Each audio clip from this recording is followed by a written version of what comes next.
Hello and welcome to the second episode of the Economic Times Asian Business Leaders Conclave 2022, wherein Asian leaders, global influencers, policy architects and many more discuss the recovery of the Asian economy and the roadmap for growth in the post-pandemic era. In this special episode, we bring you an exclusive event highlight. First up, we have Jack Madrid, President and CEO IBPAP Philippines, taking center stage. Our industry in the Philippines has been a major economic pillar of our economy.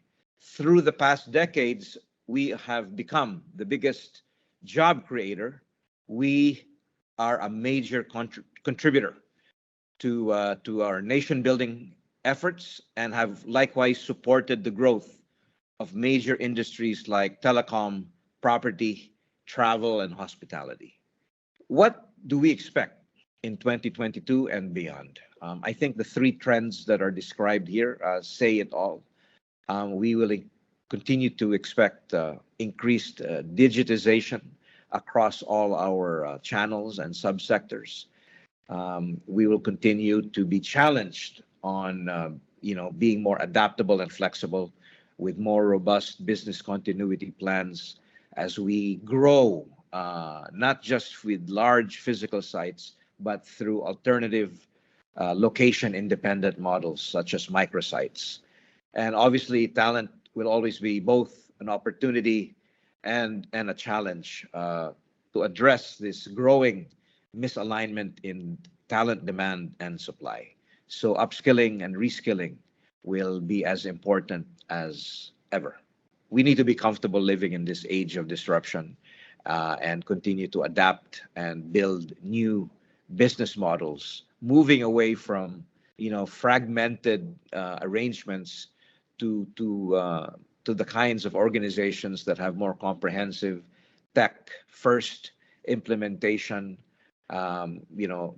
Communication and the way we communicate and collaborate has never been more important, and we need to continue to build our digital infrastructure. We need to enact remote hybrid work arrangements, and overall our playbooks need to be much more resilient, as well as our business continuity plans. After all, we really cannot do this together by ourselves. We need to all collaborate and work together as partners to maximize the growth potential. Thank you very much, and again, greetings from Manila. Next up, we have a presentation on how Asia can boost growth through technological leapfrogging by Lynette Tan, Chief Executive Officer, Singapore Space and Technology. We are indeed in a very exciting time today, Asia 2022 to 2030. Of course, in the beginning of the year 2020, we were hit with the COVID pandemic, and many economies and countries were not sure what to do with it. But it does seem clearly, the signs are there that we are in a post-pandemic era. And what should business leaders in Asia, look for and focus on in this roadmap in the next 8 to 10 years in order to take advantage of the growth in the post-pandemic Asia? Leadership in Asia is going to be extremely colorful. I think for most of you who have lived even just within India, you will realize the diversity, and the vastness of the different culture in one singular country.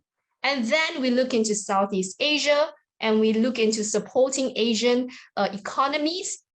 It is a leadership that will require a lot of color and a lot of sensitivity to what's important.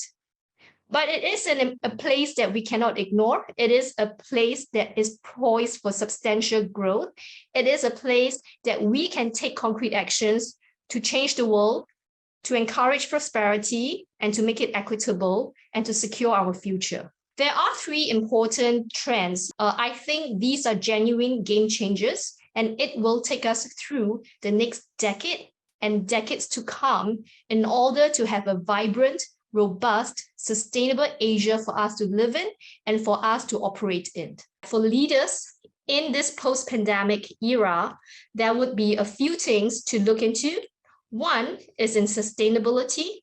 securing our future literally, and ensuring a habitable and livable planet and an environment. Two, in tapping on to decentralized innovation, to tapping onto the entrepreneurship energy and intelligence in order to change business and position it for growth. Lastly, looking into issues of diversity and inclusivity. Specific actions I recommend is first, look into gender equality and keep an eye out from other D&I issues, including ageism, which I think will play a very important role in ensuring the business growth here in the Asian economy. Business leaders have the responsibility to position its business, to pivot it, and to move it into a trajectory that will ensure sustainability within Asia, sustainability in the global landscape, and to look into some of these pressing issues today in order for us to do business in the better world that we should be creating and that we are. Thank you. Next, we have the unveiling of the 6th edition of the Economic Times Asia's Promising Business Leaders 2022, a coffee table book.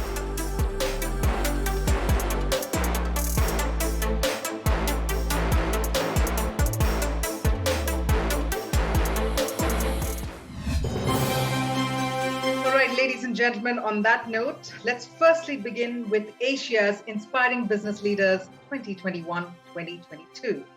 First up, ladies and gentlemen, let's hear it for Mayank Singhal, Vice Chairman and Managing Director, PI Industries. So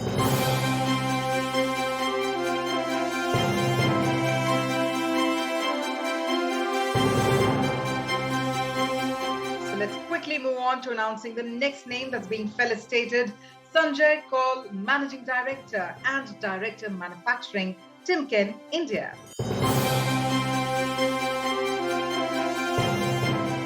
We are very thankful to Economic Times, which is like Timken, a solid brand that they have considered us to facilitate such a prestigious award. So we are very thankful to ET.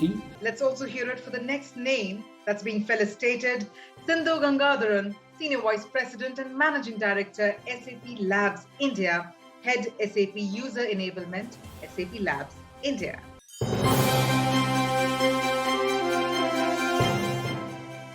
It's such an honor to be recognized amongst Asia's most promising business leaders for the year 2021-2022.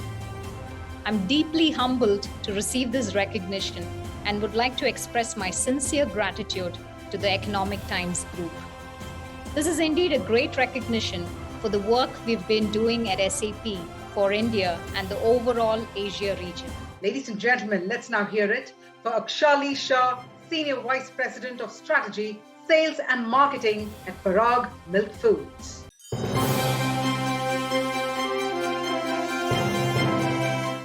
Today, I'm feeling very humbled and honored to receive Asia's most promising business leader award by Economic Times. It's just not an honor for me, but for all of us at Parag, our stakeholders, and especially to our consumers who have loved the products and innovation and who made us an every household brand. The next name that's being felicitated, let's hear it for Sanjeev Navangul, Managing Director and CEO, Bharat Serums and Vaccines.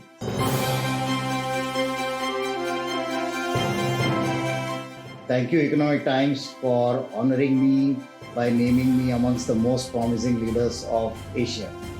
Today, I would like to thank all my colleagues here at BSV and all the people who have been part of my journey over 3 decades of life in the pharmaceutical industry. It's also time to hear out for the next leader that's being felicitated. We're talking about Anand Sahai, CEO, Xebia.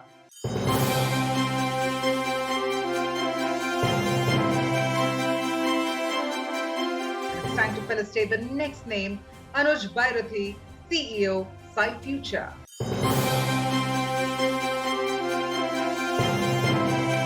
Hi, I would like to thank Economic Times to recognize me as a promising business leader of Asia. I'm humbled to receive this recognition on behalf of entire Sai Future team, without which this would not have been possible. Such recognition not only motivates us but also encourage to become one of the leading cloud services provider in India. Let's also felicitate the next name. We're talking about Balaji Vishwanathan, Managing Director and CEO, Expleo Solutions.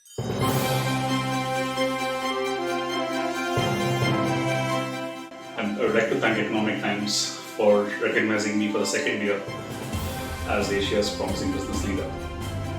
It would not have been possible without the kind of customer support, people and our partners. The next name making it to the felicitation, ladies and gentlemen, none other than Prashant Brahmankar, COO, Expleo Solutions. Hi. First of all, I'd like to thank Economic Times for recognizing leaders like us.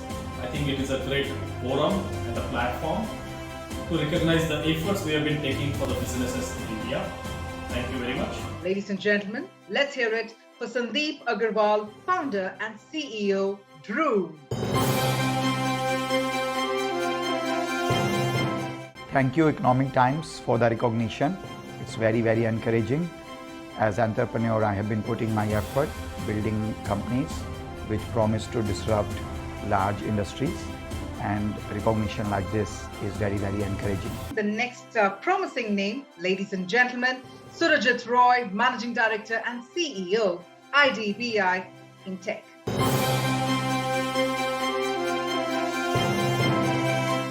I sincerely thank Economic Times and the jury for choosing me as one of the most promising business leaders of Asia 2021-22. I'm extremely delighted and honored to receive this prestigious recognition. And the next name that's featuring under the Asia's Promising Leaders for 2021-2022. We are talking about Vineet Gautam, CEO and Country Head, Bestseller, South Asia.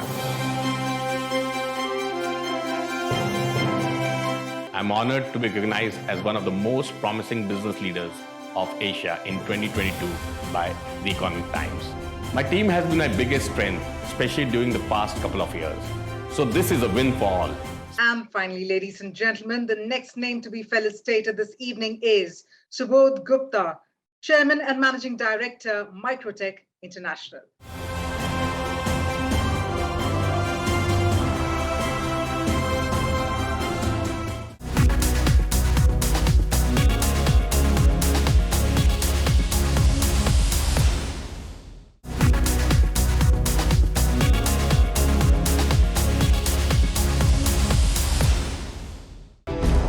Welcome back. Let's hear from business leaders about their growth story. The pandemic has accelerated rapid adoption of online payments and wallet technologies. Banks and financial institutions have fast-tracked their adoption of the fintech ecosystem. Intech has built RegTech solutions by integrating disruptive technologies for financial sectors to address their risk and regulatory challenges in the areas of combating financial crime and enterprise-wide risk management. RegTech is an integral part of Intech solution, which is enhancing efficiency, lowering risk and compliances, along with control measures of governance. During COVID, Droom was turned out to be a winner because we have been investing in a pure play e-commerce model for automobile for last 8 years. And three things happened at a market level. Number one, people started actually preferring owning vehicle rather than relying on rideshare. Second is this category retailing part moved more rapidly online. And third, because of economic uncertainty, the used vehicle demand grew. All these three things translated into a massive growth for Droom. The global fine chemical industry is poised for growth, looking at the demand cycles which are coming. And India is probably poised to be the #1 country in the world to benefit from this growth. We at PI, as an organization which is more than 75 years in the specialty and fine chemical industry, is focusing to offer differentiated value offered solutions to our partners and customers by offering innovative-led solutions, just not scale and volume, but to have a differentiation which is to bring about by reimagining a healthier planet based on the core values of curiosity, creativity, by caring for the people and the planet. Digital transformation is imperative for businesses to thrive in the new normal, if you ask me. Be it from a startup to an SME or a large enterprise, every CIO today wants to foolproof their businesses against any kind of market volatilities, right? And this is only possible with digital transformation. And SAP is uniquely positioned to support businesses of all sizes to become intelligent and sustainable enterprises and stay connected as part of a global business network. The bearing industry in India is still not mature as compared to the Western world. Even to China, we are minuscule. India is a $2 billion economy as far as bearings are concerned, and China is $20 billion US dollar. The infrastructure push is happening now. The rail push is happening now. All this is bound to give a positive growth for the bearing industry. In next 5 to 10 years, the bearing industry is going to grow in India by leaps and bounds. The growth for bearing industry is going to be highly positive in coming decade or so. As a brand, we focus on delivering services that makes customer want to work with us. Our team works in cohesive environment, woven deftly with responsibility and belongingness. Simplicity of our offering, competitive pricing, and superior performance are key differentiators that distinguish us from the competition. We believe in the concept of putting our customers first, and we ensure that we are able to come up to our customers' expectation and provide best of the class services to our customers. At Paragman Foods, I think innovation has always been the DNA in whatever we do. When we started this company 25 years back, we were always in value-added dairy product. Then we became a branded dairy player, and now we are moving towards health and nutrition. If you see, we have been the pioneers in the cow ghee segment. We've always done things which are a little differently that is there in the market.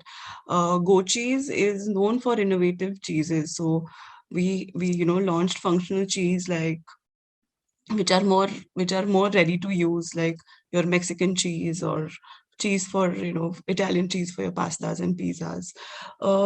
We are also one of the only pioneers in the farm to home dairy segment, and with the whey protein, we're the first ones to put up a whey protein plant and have a health and nutrition segment.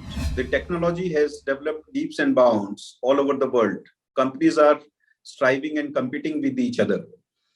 At Microtech, so have we developed with the rest of the world. We have world-class IT systems, processes. We have world-class system for people's management, people strong. We have SAP HANA, we have Fury module added to our organization. We have command and control center on the lines of Gujarat. And we have our own world-class IT company. We implemented our own SAP HANA. Overall, I would say the key differentiator for Microtech is the speed of execution, product innovation, future-ready products that more than 200 engineers in our overseas R&D are creating since 2017. So Microtech is the speed of execution and identifying consumer needs and creating future-ready products which are easy to use, cost-effective, value for money. This is the key differentiator for Microtech. We have been a quality assurance provider for a very long time, and we understand the industry and our clients' industries very well. And we have been investing over the last 3 to 4 years primarily on data-enabled services, and on the cloud computing and the cloud migration services. We have also done a couple of recent acquisitions on the data governance and embedded analytics space as well. We are quite confident that data is going to be the fuel for the future, and the investments that we have made and the kind of capabilities we have built across the globe, and with these sector-specific expertise that we have built on banking and financial services and automotive and the aviation industry, puts us well as a digital transformation partner for our customers. Yeah, the pandemic actually has been a silver lining for us. While initially we had the challenges of making sure that the teams and their families and their health are taken care of, after the first 30 odd days, once things settled down, We saw a steep increase in productivity, and the first 1 year we also did not have much of attrition, while most of the demand challenges, the supply challenges actually happened only in 2022. The way we have shown our resilience, we have been able to capitalize on the demand in the market, where the customers were actually looking at digital first rather than the earlier way of physical moving into digital. We have been able to grow at almost 30-35% year on year for the last couple of years, which clearly displays the resilience that we have been able to show and the kind of capabilities that we have been able to build over the last couple of years, despite the remote working model. We are really looking forward to capitalizing on this hybrid working model and to deliver value to our customers. Basically, we started our Hire, Train, Deploy program. We are reaching out to all the universities. We are working with at least 15 to 20 different universities across India. We are hiring talented, bright graduates. We are training them for 3 to 4 months rigorously on different technologies as well as on the projects. And then we are putting them to the work. That's helping in one way. Second thing, we are also cross-training a lot of our existing folks into the newer digital technologies. That's helping us a lot. Third thing, we as a company support innovations big time. So we are industrializing those innovations to make sure we bring automation, reduce the dependency on the specialized skill sets. So there are a lot of initiatives, but these are 3 or 4 top initiatives we are implementing today. Explio believes in innovations. We believe in investing in innovations to make sure that it is advantageous to us, to our services portfolio, as well as it is advantageous to our customers. We participate in internal hackathons. We conduct global hackathons across the company. We participate industry level hackathons where we can learn from other companies as well as the universities. We even go to universities and we fund the internships to make sure that the bright young talent is utilized for all the innovations. We also work with our all strategic customers globally. We have a lot of customers in automotive, aerospace, transportation, banking and insurance area, where we ensure that we learn the new digital transformations, what is exactly required, whether new tools are required, new technologies are required. We continuously train our staff and make sure that we invest into it. And as a Explio, as a company, we assign certain budget annually for our innovations. We have innovation labs set up in France, Germany, UK, India, Romania. We are a very forward-looking company from innovation and investment perspective. In our last session, we bring you a keynote address on sustainable growth and transformation in Asia, trends that will impact the decisive decade by Dr. Vinod Shekhar, Chairman and CEO, the Petra Group Malaysia. The one thing we can all agree on is that this pandemic of COVID-19 has exposed the significant weaknesses in our social and economic structures globally. It has shown the disparity of wealth that exists and the access to both support, healthcare, and education. That's the downside. The upside is it's given us an opportunity to actually fix those issues. It's allowed us to accelerate, perhaps, the programs that might have taken a decade or two, but now can be implemented swiftly. This pandemic has shown us that when we have a will to work together, when we have a common cause and a drive and a political will as well, things happen. We have an opportunity to change things. We have an opportunity to make a difference in how our economic reality works. Businessmen, businesswomen, economic leaders have to play a role in societal development. At the end of the day, going forward post-pandemic, we need to temper greed. We need to realize that we get very excited over a colored piece of paper when we shouldn't. And if we can enhance our environment, if we can enhance our community, if we can lift people around us out of poverty in as much as we can, whatever role we play. But if all of us played some role, imagine how everything changes.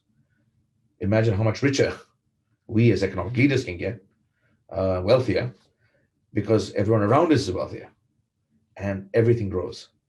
And I'd like to leave that with you as a final thought as we move forward in what we need in future economic leaders, in future business leaders, the type of thinking we need to have, and the difference we need to make. And thank you for having me.